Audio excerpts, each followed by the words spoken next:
Hello everyone, welcome to my channel CTET and KVS classes. Myself मौसमी। तो आप सब कैसे हो? आई होप आप सब बहुत ही बढ़िया होंगे और आपकी तैयारी भी बहुत अच्छे से चल रही होगी। तो चलिए आज की क्लास को शुरू करते हैं। तो हम लोग मैथ पेडागोजी पढ़ रहे थे, जिसमें आज की क्लास में हम गणित की शिक्षण विधियाँ और गणित शिक्षण की कौन कौन सी प्रमुख विधियाँ हैं उसे हम लोग समझेंगे। आज का क्लास जो है वो बहुत ही ज़्यादा इम्पोर्टेंट है, क्योंकि अधिकतर आपके जो पेडागोजी के क्वेश्चन रहते हैं वो इसी से पूछे जाते हैं। तो हम लोग बहुत ही आसान तरीके से आज की क्लास को करेंगे और समझेंगे भी। तो चलिए शुरू करते हैं। तो सबसे पहले गणित शिक्षण की विधियाँ। क्या है गणित शिक्षण की विधियाँ? तो अध्यापन की सफलता विधि के सही उपयोग पर निर्भर करती है। यानी किसी भी अध्यापन की सफलता, अगर एक शिक्षक पढ़ा रहा है तो अगर उस शिक्षक को सफलता मिल रही है, यानी आपके पढ़ाई में अगर सफलता मिल रही है तो क्यों मिल रही है? यानी शिक्षक ने क्या किया है? सही विधियों का उपयोग किया है, सही तरीके से आपको समझाया है। अगर अच्छे विधि का, अच्छे नियम का उपयोग करोगे तो क्या होगा? अध्यापन में सफलता मिलता है। नेक्स्ट है अध्यापक विधियों का समुचित उपयोग स्वयं में एक कला है। विधि के चयन में अनेक पक्षों का ध्यान रखा जाता है तथा स्वयं अध्यापक ही अपनी योग्यता के अनुसार इस संबंध में निर्णय लेने में सक्षम होते हैं। यानी शिक्षक जो है किसी भी विधि का उपयोग करे, मतलब कोई भी विधि, वो किससे संबंधित रहता है? तो वो उनके स्वयं के योग्यता अनुसार, यानी उस शिक्षक के योग्यता के अनुसार क्या करता है? वो अपने शिक्षण विधियों का चयन करता है कि किस तरीके से वो बच्चे को पढ़ाए, ताकि बच्चा जो है वो बेहतर तरीके से समझ पाए, सीख पाए। नेक्स्ट देख लीजिए, अब है आपकी गणित की शिक्षण की प्रमुख विधियाँ। अब कौन कौन सी गणित शिक्षण की प्रमुख विधियाँ हैं? तो पहला जो है वो है विश्लेषण विधि, संश्लेषण विधि, आगमन विधि, निगमन विधि, प्रयोगात्मक विधि, अनुसंधान या खोज विधि, समस्या समाधान विधि, प्रयोजन विधि, व्याख्यान विधि और विचार विमर्श विधि। ये जो है आपकी शिक्षण की, गणित शिक्षण की प्रमुख विधियाँ है। और ये आपको हर जगह, आपको हर क्वेश्चन में जो है पेडागोजी के ये सब विधियाँ जो है वो आपको देखने को मिल जाती है। इसलिए ये क्लास जो है वो आज का बहुत ही ज़्यादा इम्पोर्टेंट है। तो सबसे पहले देखिए विश्लेषण विधि। अब विश्लेषण विधि में क्या होता है? तो विश्लेषण विधि में समस्याओं को क्या किया जाता है? छोटे छोटे भागों में विभाजित करके देखा जाता है, यानी छोटे छोटे टुकड़ों में तोड़ करके विश्लेषण किया जाता है, जांचा जाता है। ये जो होता है ये अज्ञात से ज्ञात की ओर जाता है। यानी जो चीज जो है आपको नहीं पता है, उस चीज से आप क्या करते हैं? ज्ञात की ओर जाते हैं। आपका संश्लेषण विधि क्या है? तो इसमें छोटे छोटे खंडों को जोड़ा जाता है। विश्लेषण में छोटे छोटे खंडों में तोड़ा जाता है किसी भी समस्याओं को, और संश्लेषण में छोटे छोटे खंडों को क्या किया जाता है? जोड़ा जाता है। आगमन विधि, इसमें आप उदाहरण से नियम की तरफ जाते हैं। निगमन विधि, जिसमें आप नियम से उदाहरण की तरफ जाते हैं। प्रयोगात्मक विधि, अब प्रयोगात्मक विधि जो होता है इसमें क्या किया जाता है? तो छात्र स्वयं कार्य करके ज्ञान को अर्जित करता है, यानी खुद से प्रयोग करता है छात्र। इसमें बच्चा जो है वो करके सीखता है। अनुसंधान विधि या खोज विधि, अब इसमें क्या होता है? खोज के द्वारा क्या करते हैं? बच्चे जो है चीजों को सीखते हैं। समस्या समाधान विधि, इसमें समस्याओं का समाधान करके किसी भी प्रॉब्लम से, कोई भी गणित के आपके क्वेश्चन है, उन सभी प्रॉब्लम्स का समाधान के द्वारा क्या होता है? बच्चे जो है उसके प्रॉब्लम्स को सॉल्व करते हैं। प्रयोजन विधि यानी कि प्रोजेक्ट मेथड, अब इसमें क्या होता है? योजनाओं के द्वारा जो है प्रॉब्लम को सॉल्व किया जाता है। व्याख्यान विधि, अब व्याख्यान विधि जो है ये बहुत पुरानी विधि है। पहले जो है व्याख्यान विधि का उपयोग किया जाता था, यानी व्याख्या के द्वारा बच्चों को समझाना। विचार विमर्श विधि, ये विधि जो होती है यानी डिस्कशन मेथड, ये बहुत ही उपयोगी होती है। यानी किसी भी प्रॉब्लम्स को क्या कहता है? शिक्षक और छात्र दोनों बैठ के एक दूसरे से विचार विमर्श के द्वारा, बातों के द्वारा क्या करते हैं? प्रॉब्लम को सॉल्व करते हैं। क्लियर है? तो इन सभी विधियों को हम एक एक करके समझते हैं। तो सबसे पहले विश्लेषण विधि। तो विश्लेषण विधि क्या है? तो ये क्या है? लॉन्ग मेथड है। टुकड़ों में तोड़ना, यानी टुकड़ों में कोई भी प्रॉब्लम्स है, कोई भी समस्या है तो क्या किया जाता है? उसको टुकड़ों में तोड़ा जाता है। पार्ट बाय पार्ट तोड़ना, यानी जिस सब्जेक्ट को आप नहीं समझ पा रहे हो, किसी टॉपिक को आप नहीं समझ पा रहे हो, तो आप क्या करोगे? उसे टुकड़ों में तोड़ोगे कि कहाँ प्रॉब्लम आ रही है। अभी आपका सीटेट का एग्जाम हुआ है, क्या हुआ है, बहुत स्टूडेंट जो क्वालिफाई नहीं कर पाए हैं वो लोग क्या करेंगे, इस समय उन्हें क्या ध्यान देना चाहिए, वो अपनी प्रॉब्लम्स को, यानी कि जो भी क्वेश्चन उन्होंने सॉल्व किया है, किस सब्जेक्ट में कितने मार्क्स उनके आए हैं, कहाँ पे उन्होंने गलतियाँ की है, वो क्या करेंगे, टुकड़ों में तोड़ेंगे। टुकड़ों में तोड़ेंगे, पार्ट बाय पार्ट तोड़ेंगे कि कहाँ पे मिस्टेक्स हुई है, किन चीज़ों में उन्हें प्रॉब्लम्स हुई है, और फिर क्या करेंगे, उन समस्याओं को समझेंगे और फिर उसका समाधान करेंगे। यह विधि जो है ज्यामिति में अधिक उपयोगी सिद्ध हुई है। ये विधि जो है यानी कि विश्लेषण तोड़ के, तो ये ज्यामिति में अधिक उपयोगी होती है। प्राथमिक स्तर के कक्षाओं के लिए करना यह कठिन होता है, यानी ये प्राथमिक कक्षाओं के लिए, यानी ये बच्चों के लिए यह विधि जो है वो उपयुक्त नहीं होती है, क्योंकि बच्चों को ये तोड़ करके, पार्ट बाय पार्ट तोड़ के किसी समस्याओं को इस मेथड के द्वारा बच्चे जो है बेहतर तरीके से नहीं सीख सकते हैं। क्लियर है, बच्चे जो है किसी भी प्रॉब्लम को पार्ट में कि क्यों ऐसा हो रहा है उसे एक एक पार्ट करके तोड़ना, ये बच्चे प्राथमिक स्तर पे संभव नहीं हो पाता है। और ये जो विधि होती है ये क्या होता है, ये अज्ञात से ज्ञात की ओर जाता है। यानी अज्ञात, यानी आपने सीटेट का एग्जाम दिया, आपको जो है कहाँ पे प्रॉब्लम आई ये आपको नहीं पता है ना, तो आप क्या करते हैं, अज्ञात चीज पे जाते हैं, यानी कि पूरे अपने रिजल्ट को देखते हो, अपने मार्क्स को देखते हैं, कहाँ पे कौन से टॉपिक पे दिक्कत आ रही थी, कहाँ किस सब्जेक्ट में दिक्कत आई है, उसके बाद आप क्या करते हो, ज्ञात की ओर, यानी कि अब आगे की आप जो है तैयारी, प्रॉब्लम को समझ गए, अब आगे की तैयारी जो है वो आप शुरू करोगे कि जिस जगह पे प्रॉब्लम आई है अब उसे ठीक करना है। नेक्स्ट देखिए, गणित की समस्या के विश्लेषण करने में विश्लेषण विधि का यूज होता है। अब क्या होता है, गणित की जो समस्याएं होती है उनका विश्लेषण करने के लिए कौन सी विधि का यूज होता है, तो विश्लेषण विधि का यूज किया जाता है। इस विधि के अनुसार हम अज्ञात से ज्ञात की ओर जाते हैं। किससे जाते हैं, अज्ञात से ज्ञात की ओर जाते हैं, यानी कि जो चीज़ हमें नहीं पता है, जो समस्याएं जो है क्यों ऐसा हो रहा है ये हमें नहीं पता है, तो क्या करते हैं हम अज्ञात से उसका पता लगाते हैं कि कहाँ प्रॉब्लम आ रही है, कहाँ पे समस्याएं आ रही है, उससे हम ज्ञात की ओर जाते हैं तथा निष्कर्ष से दिए हुए तथ्यों की ओर अग्रसर होते हैं, तथा जो निष्कर्ष दिए होते हैं उन तथ्यों की ओर किस प्रकार से अब आगे करना है उसकी तरफ आगे बढ़ते हैं। नेक्स्ट देखिए, इस विधि से छात्रों में अन्वेषण करने की क्षमता का विकास होता है। क्या होता है, अन्वेषण करना, यानी कि खोज करना, खोज करने की जो विधि होती है उनका विकास होता है, यानी बच्चे जो होते हैं वो अपने दिमाग का यूज करेंगे, प्रॉब्लम के सॉल्यूशन को ढूंढने की कोशिश करेंगे, तर्क करना शुरू करेंगे, लॉजिक लगाना शुरू करेंगे, बच्चे जो है ज़्यादा एक्टिव हो जाते हैं।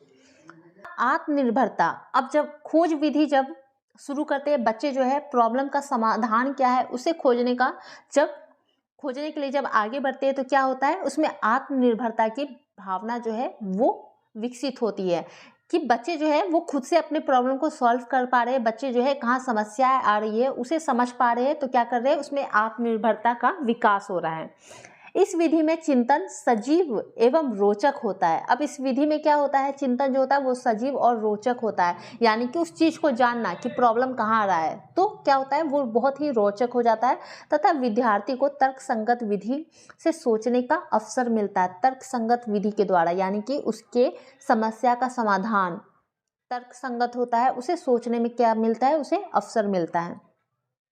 नेक्स्ट देखिए, संश्लेषण विधि। अब ये जो है ये विश्लेषण विधि के ठीक विपरीत होता है। संश्लेषण विधि में क्या होता है, छोटे छोटे खंडों को जोड़ना, इसमें क्या होता है, छोटे छोटे खंडों को जोड़ा जाता है। विश्लेषण में तोड़ा जाता था, तोड़ के देखना, और इसमें जोड़ के आपके सामने जो है वो प्रकट किया जाता है। ये क्या होता है, ये सरल, सूक्ष्म और कर्मबद्ध होता है। ये सरल होता है, सूक्ष्म होता है और कर्मबद्ध होता है। यह विश्लेषण विधि के ठीक विपरीत होता है। किसी समस्या के हल को संश्लेषणात्मक विधि द्वारा प्रस्तुत किया जाता है। अब कोई भी समस्याएं होती है उसके समाधान को कैसे प्रस्तुत किया जाता है, तो संश्लेषण विधि के द्वारा प्रस्तुत जो है वो किया जाता है। यानी कि कोई भी प्रॉब्लम है उसे क्या कहता है, छान दिया जाता है। यानी छन्नी का, जैसे छन्नी का आप यूज़ कर रहे हो, आपने एक छोटी दाने चीनी आपने डाली और मिश्री के दाने डाले। अब आप छन्नी से छानोगे तो क्या हो गया, चीनी के दाने जो है वो अलग हो जाएंगे और मिश्री के दाने बड़े होते हैं तो वो अलग हो जाएंगे। तो ठीक उसी प्रकार जो है वो आपका संश्लेषण विधि होता है, यानी कि छन्नी के द्वारा उसे छान दिया जाता है, अलग किया जाता है और वो आपके सामने क्या कहता है, पेश किया जाता है। यानी वो सब जो है प्रूफ करके आपके सामने दे दिया जाता है, यानी एक कहानी के रूप में आपको दे दिया जाता है। वो होता है संश्लेषण विधि। तो अधिकांश पाठ्य पुस्तकें संश्लेषण विधि द्वारा ही लिखी जाती है, यानी जो संश्लेषण विधि है उसी के द्वारा जो है अधिकांश पाठ्य पुस्तकें लिखी जाती है, यानी आपके सामने प्रस्तुत कर दिया जाता है। अब आपका विश्लेषण, यानी कि उन समस्याओं को, अब आप क्या क्या होता है, जैसे आपके बहुत सारे सब्जेक्ट जो है वो आपको बुक तो मिल जाते हैं, आपको हिस्ट्री के बुक मिल जाते हैं, ज्योग्राफी के बुक मिल जाते हैं, सभी सब्जेक्ट के आपके बुक मिल जाते हैं, लेकिन फिर भी आप क्या करते हो, उस बुक को पढ़ने के बाद भी आपको क्या चाहिए, आपको ट्यूशन्स चाहिए, आपको क्लासेस चाहिए, आपको ऑनलाइन पढ़ना पड़ता है। क्यों? क्योंकि आपको उन चीज़ों को समझना है। बुक्स जो है वो आपको अच्छे तरीके से परोस के दे दिया जाता है कि पूरे निचोड़ जो है निकाल के आपके सामने जो है अच्छे तरीके से रख दिया गया, लेकिन उसके पीछे की जो कहानी है वो कैसे पता चलेगी, तो वो जो है आपको शिक्षक के द्वारा पता चलती है। यानी शिक्षक, इसलिए आप लोग जो है वो क्लासेस करते हो ताकि आप उस चीज़ को बेहतर तरीके से समझ पाओ। नेक्स्ट देखिए, इस विधि से ज्ञात से अज्ञात की ओर अग्रसर होते हैं। अब इसमें क्या होता है, ज्ञात से अज्ञात की ओर, यानी आप तो, आपके सामने तो बुक है, आपने तो पढ़ लिया उन चीज़ों के बारे में, यानी आप उन चीज़ों के बारे में जानते हैं। अब आपको पता क्या लगाना है, जो चीज़ें जो है उनके पीछे, यानी आप उससे रिलेटेड जो चीज़ है जो आप नहीं जानते हैं उसी की ओर अग्रसर होते हैं, यानी कि ज्ञात से अज्ञात की ओर अग्रसर होते हैं। नेक्स्ट है, विद्यार्थियों को उन्हें रटना पड़ता है और एक बार भूल जाने पर तर्क द्वारा उनका पुनः निर्माण संभव होता है। अब क्या होता है, फॉर्मूला ही हो गया, तो क्या करना पड़ रहा है, उसे आपको रटना पड़ रहा है, यानी कि संश्लेषण विधि जो है उसमें आपको रटना भी पड़ता है, और अगर भूल जाते हैं तो वो फिर से तर्क द्वारा पुनः जो है उसका निर्माण जो है वो संभव हो पाता है। नेक्स्ट देखिए, यह विधि सिद्ध तो करती है किंतु स्पष्ट नहीं। अब ये क्या होता है, विधि जो है ये सिद्ध तो कर देती है, किसी भी चीज़ को सिद्ध कर देती है, प्रूफ कर देती है, यानी छन्नी के द्वारा छान के आपके सामने प्रस्तुत कर देती है, लेकिन स्पष्ट नहीं करती है। स्पष्ट के लिए आपको क्या करना पड़ता है, आपको शिक्षक की हेल्प लेनी पड़ती है। इस विधि से छात्र के विचार, तर्क एवं निर्णय शक्ति का विकास उचित प्रकार से नहीं हो पाता है। आपका विश्लेषण विधि जो होता है उसके द्वारा छात्र का जो है तर्क, निर्णय, ये सब जो है अच्छे तरीके से विकसित हो जाता है, क्योंकि वो अपने समस्याओं का समाधान, यानी कहाँ उसे प्रॉब्लम आ रही है उन चीज़ों का वो पता खुद से लगाता है। लेकिन इस विधि में क्या होता है, संश्लेषण में क्या होता है, इसमें छात्र का जो विचार है, तर्क है, निर्णय शक्ति का विकास जो है वो उचित तरीके से नहीं हो पाता है, क्योंकि उसके सामने जो है वो छन्नी से छान के प्रस्तुत कर दी जाती है, तो वो उनसे रिलेटेड जो चीज़ें हैं वो नहीं समझ पाते हैं। नेक्स्ट देखिए, संश्लेषण विधि बालक को खोज करने के अवसर प्रदान नहीं करता है। आपका विश्लेषण विधि खोज करने के अवसर प्रदान करता है, यानी आप जो है अपने समस्याओं का समाधान जानने की कोशिश करते हैं, वो जो समस्या है उसके पीछे कारण क्या है, इन चीज़ों को आप जानने की कोशिश करते हैं। लेकिन संश्लेषण विधि में क्या होता है, ये खोज करने के अवसर प्रदान नहीं करता, यानी आपके सामने ये तो प्रस्तुत कर दिया ना, अच्छे से आपके सामने क्या किया है, सब कुछ प्रूफ करके एक बुक के रूप में प्रस्तुत हो चुका है। तो इसमें क्या होता है, बच्चे को खोज करने के अवसर जो है वो प्रदान नहीं होते। इस विधि से छात्रों में तर्क तथा निर्णय शक्ति का विकास नहीं हो पाता है। क्लियर है? नेक्स्ट देखिए, नेक्स्ट है आगमन विधि, जो कि बहुत ही ज़्यादा इंपॉर्टेंट है। आपका विश्लेषण विधि, संश्लेषण विधि, आगमन विधि और निगमन विधि, ये बहुत ही ज़्यादा इंपॉर्टेंट है, क्योंकि आपको हर पेडागोजी के क्वेश्चन में जो है ये सारी विधियों से रिलेटेड क्वेश्चन जो है वो देखने को मिल जाते हैं। तो आगमन विधि देखिए, तो आगमन विधि क्या है, आगमन विधि जो है ये सामान्य से विशिष्ट की ओर जाता है, यानी कि ज्ञात से अज्ञात की ओर। यानी सबसे पहले जो है आपको उदाहरण के द्वारा समझाया जाता है। पहले किसी भी चीज़ का क्या किया जाता है, आपको उदाहरण दिया जाता है, उसके बाद क्या होता है, उसके बाद आपको उसकी परिभाषा जो है वो दी जाती है। ये बहुत ही बेस्ट तरीका होता है, बच्चों के लिए भी बहुत ही अच्छा तरीका होता है, क्योंकि उदाहरण से बच्चा जो है वो सबसे बेहतर तरीके से सीख पाता है। पहले उदाहरण दे, एग्जाम्पल दे, उसके बाद जो है उसके नियम परिभाषा को समझाए। तो ये क्या होता है, विशिष्ट से सामान्य की ओर जाता है, ज्ञात से अज्ञात की ओर जाता है, मूर्त से अमूर्त की ओर जाता है। क्लियर है? तो इसमें देखिए, तो इस विधि में विशेष तथ्यों या उदाहरणों की सहायता से सामान्य नियमों का निष्कासन छात्रों से करवाया जाता है। क्या क्या जाता है इसमें, पहले उदाहरण दिया जाता है, उसके बाद उन उदाहरण की सहायता से क्या होता है, नियम और निष्कासन यानी परिभाषा की ओर जाया जाता है। नेक्स्ट है, इसमें विशेष से सामान्य की ओर सूत्र का पालन किया जाता है, यानी कि विशिष्ट से, इसमें क्या होता है, विशिष्ट से सामान्य की ओर सूत्रों का पालन किया जाता है। नेक्स्ट है, गणित शिक्षण की आगमन प्रणाली छात्रों को अभ्यास और स्वयं प्रयास करने के अवसर प्रदान करती है एवं उसके मस्तिष्क का विकास में सहायक सिद्ध होती है। ये जो आगमन विधि होती है, ये बच्चों में स्वयं करके सीखने की शक्ति प्रदान करती है, यानी बच्चा जो है वो स्वयं करके सीखेगा, और जब स्वयं करके बच्चा सीखता है तो ऑटोमेटिक है कि अब बच्चे का मस्तिष्क का जो विकास है वो बेहतर होगा। ये जो होता है चिंतन का विकास इसमें बेहतर होता है। आगमन विधि में क्या होता है, चिंतन का, बच्चे का चिंतन विकास, ज़्यादा चिंतन करेगा, ज़्यादा सोचेगा, समस्या समाधान के गुणों का विकास होता है उनमें। ये क्या होता है, प्रारंभिक कक्षाओं के लिए ये सबसे ज़्यादा उपयोगी होता है, क्योंकि इसमें उदाहरण से क्या किया जाता है, नियम की तरफ जाया जाता है। इसमें चिंतन करके सिखाया जाता है, इसमें खुद से करने के अवसर जो है वो दिए जाते हैं। आगमन विधि जो है ये बहुत ही बेहतर होता है।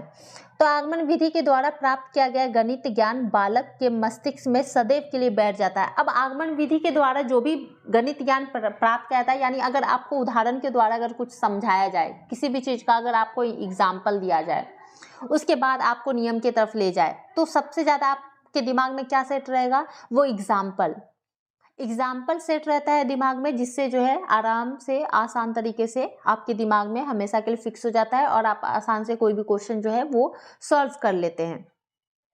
नेक्स्ट है, इस प्रणाली से प्रदान किया गया गणित शिक्षण छात्रों में आत्मविश्वास की भावना उत्पन्न करता है। अब इस प्रणाली में प्रदान किया गया जो गणित शिक्षण होता है उसमें आत्मविश्वास की भावना जो है बच्चों में उत्पन्न करता है। क्लियर है यहाँ तक? अब नेक्स्ट देखिए निगमन विधि। तो निगमन विधि में क्या है, तो निगमन विधि में ये नियम से उदाहरण की तरफ जाया जाता है, यानी पहले जो नियम है, सूत्र है, परिभाषा है, उसे बता दिया जाता है, उसके बाद जो है उदाहरण की तरफ जाया जाता है, यानी एग्जाम्पल दिया जाता है उसके बारे में। तो यह विधि जो है आगमन विधि के ठीक विपरीत होता है। इस विधि में पहले परिभाषा, सूत्र, निर्देश आदि को बता दिया जाता है और फिर प्रयोग, निरीक्षण आदि की सहायता से सत्य सिद्ध किया जाता है। यानी पहले जो है सूत्र, परिभाषा, निर्देश जो भी है उसे बता दिया जाता है, उसके बाद प्रयोग, निरीक्षण आदि की सहायता से क्या होता है, सत्य जो है वो सिद्ध किया जाता है, यानी कि एग्जाम्पल की तरफ बढ़ते हैं, उदाहरण की तरफ बढ़ते हैं। नेक्स्ट देखिए, यह विधि जो है सामान्य से विशिष्ट की ओर जाता है, विशेष या फिर विशिष्ट की ओर जो है वो जाता है। क्लियर है? और आगमन विधि विशिष्ट से सामान्य की ओर जाता है, निगमन विधि सामान्य से विशिष्ट की ओर जाता है। क्लियर है? नेक्स्ट देखिए, यह विधि गणित शिक्षण के कार्य को अत्यंत सरल बनाता है, यानी कि बहुत ही आसान बना देता है गणित शिक्षण के कार्य को, एवं छात्र के नियम ज्ञात कराने से कोई समस्या उत्पन्न नहीं होती। क्या होता है, गणित में आपको फॉर्मूला दे दिया जाता है।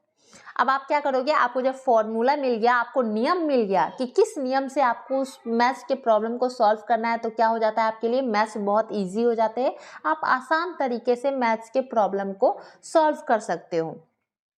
नेक्स्ट देखिए, अंकगणित बीजगणित शिक्षण में निगमन विधि विशेष रूप से सहायक सिद्ध होती है। अब जो अंकगणित बीजगणित है, इसमें निगमन विधि जो है वो विशेष रूप से सहायक होती है, क्योंकि इसमें पहले नियम बता दिए जाते हैं, इसमें फॉर्मूला बता दिए जाते हैं कि किस तरीके से, किस नियम से आपको आगे बढ़ना है। तो क्या होता है, ये बहुत ही ज़्यादा सहायक होता है निगमन विधि आपके अंकगणित और बीजगणित में। नेक्स्ट देखिए, कुछ क्वेश्चन है जिसे हम लोग सॉल्व कर लेते हैं। तो पहला क्वेश्चन जो है, गणित विषय की पाठ्य पुस्तकें किस विधि पर आधारित होकर लिखी जाती है। अब ये आपको बता दिया गया है किस विधि पे आधारित होती है गणित विषय की पाठ्य पुस्तकें। तो ये किस पे आधारित होती है, संश्लेषण पे, यानी कि छोटे छोटे टुकड़ों को जोड़ा जाता है, यानी जोड़ के आपके सामने जो है अच्छे तरीके से प्रस्तुत किया जाता है। तो गणित विषय की पाठ्य पुस्तकें किस विधि पर आधारित होती है, तो संश्लेषण विधि पे। यानी आपको क्या किया है, छोटे छोटे टुकड़ों को जोड़ा गया है और वो आपके सामने जो है वो प्रस्तुत किया गया है। आगमन तरीके से यानी उदाहरण दे करके, उदाहरण से नियम की तरफ नहीं, प्रदर्शन तौर पे नहीं, सबसे बेस्ट तरीका संश्लेषण है। नेक्स्ट क्वेश्चन है समस्या समाधान विधि का सोपान है। अब समस्या समाधान विधि का सोपान क्या है? तो सूचना का संग्रहण, समस्या की प्रकृति निर्धारण, निष्कर्ष निकालना या आंकड़ों को संगठित करना। तो समस्या समाधान विधि का सोपान क्या होता है? निष्कर्ष निकालना। यानी कि समस्या समाधान के द्वारा क्या होता है? एक निष्कर्ष पे हम लोग पहुंचते हैं। किसी भी समस्याओं का समाधान किया जाता है तो क्या होता है? एक फाइनल निष्कर्ष पे पहुंचते हैं। नेक्स्ट देखिए, गणित निष्कर्ष सर्वमान्य होते हैं क्योंकि ये सबके विचारों का आदर करते हैं, ये तर्क पर आधारित होते हैं, ये परिस्थिति के अनुकूल होते हैं या उपयुक्त सभी। पहले क्वेश्चन को सही तरीके से पढ़ना है। गणित निष्कर्ष सर्वमान्य होते हैं, तो गणित निष्कर्ष क्यों सर्वमान्य होते हैं? क्योंकि ये विचारों का आदर करते हैं। क्या विचारों का आदर करते हैं इसलिए ये सर्वमान्य होते हैं? नहीं। ये तर्क पर आधारित होते हैं। हाँ, आपका जो गणित है वो तर्क पर आधारित होता है, इसलिए इसका निष्कर्ष क्या होता है? सर्वमान्य होता है। ये परिस्थितियों के अनुकूल होते हैं? नहीं, ऐसा कुछ नहीं है कि परिस्थिति के अनुकूल होते हैं। उपयुक्त सभी तो होगा ही नहीं, तो ये तर्क पर आधारित होते हैं। जो गणित है आपका वो क्या होता है? वो तर्क पर आधारित होता है। नेक्स्ट देखिए, सामान्य से विशिष्ट की ओर शिक्षण सूत्र पर आधारित विधि है। अब सामान्य से विशिष्ट की ओर कौन सी होगी? तो आपकी ये अभी तुरंत हम लोगों ने पढ़ा है, निगमन विधि होगी। सामान्य से विशिष्ट की ओर जाता है। अगर विशिष्ट से सामान्य की ओर पूछता तो, अगर विशिष्ट से सामान्य की ओर पूछता तब होता है आपका आगमन विधि। अगर तर्क शक्ति का विकसित होना या फिर चिंतन का विकास होना, समस्या समाधान के गुणों का विकास होना या प्रारंभिक कक्षाओं के लिए सबसे ज्यादा रुचिकर कौन होगा? तो आपका क्या हो जाता है? आगमन विधि। इन सब चीजों के लिए आपका आगमन विधि हो जाता है, लेकिन यहाँ सामान्य से विशिष्ट के लिए पूछा है तो आपका निगमन विधि होगा। क्लियर है? नेक्स्ट क्वेश्चन देखिए, स्व आकलन किस तकनीक में शिक्षार्थी अपने प्रदर्शन में चूक, पुनरावृत्ति, गलतियां आदि का पता लगाने का प्रयास करता है? तो स्व आकलन में किस तकनीक का शिक्षार्थी जो है अपने प्रदर्शन में पुनरावृत्ति, गलती आदि का पता लगाने का प्रयास करता है? तो चिंतन के द्वारा प्रयास लगाने का कोशिश करता है, आत्मविश्लेषण, तुलना, जांच।